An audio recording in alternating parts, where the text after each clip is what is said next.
ရုရှားနဲ့ယူကရိန်းတို့စစ်တုံးပန်းချင်းလဲလဲအားလုံးပဲမင်္ဂလာပါ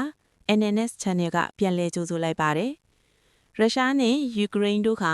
အာရပ်စော်ဝါများပြည်ထောင်စု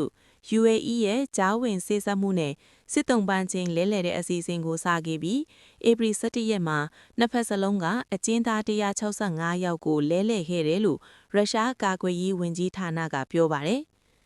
ပြန်လွတ်ပေးလိုက်တဲ့စစ်သည်တွေကိုဘယ်လာရုစ်ကိုပြောင်းရွှေ့ခဲ့ပြီးလိုအပ်တဲ့စိတ်ပိုင်းဆိုင်ရာနဲ့ဈေးဘက်ဆိုင်ရာကုသမှုတွေခံယူနေတယ်လို့ဝန်ကြီးဌာနကပြောပါတယ်။ရုရှားဟာမူလက Kars ဒေသကအရပ်သား9ယောက်ကိုလည်းပြန်ပို့ခဲ့တယ်လို့ဝန်ကြီးဌာနကပြောပါတယ်။ယူကရိန်းနိုင်ငံကရုရှားနိုင်ငံစီကယူကရိန်းစစ်မှုထမ်းတွေ165ယောက်နဲ့အရပ်သား9ယောက်ကိုအိမ်ပြန်ခေါ်ဆောင်လာခဲ့တယ်လို့ယူကရိန်းသမ္မတဗိုလိုဒီမာဇလန်စကီးကဧပြီ17ရက်မှာပြောပါတယ်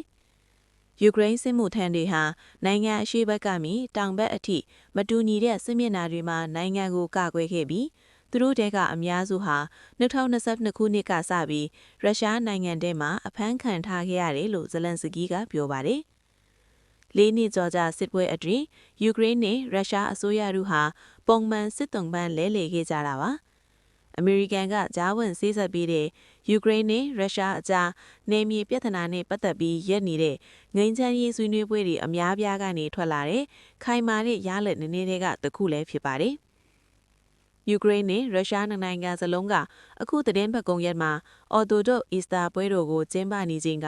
နှစ်နိုင်ငံအားလျက်အထိတ်အမှတ်အဖြစ်32နာရီကြာအဖြစ်အခက်ရက်စဲရေးကိုသဘောတူညီခဲ့ကြပါတယ်။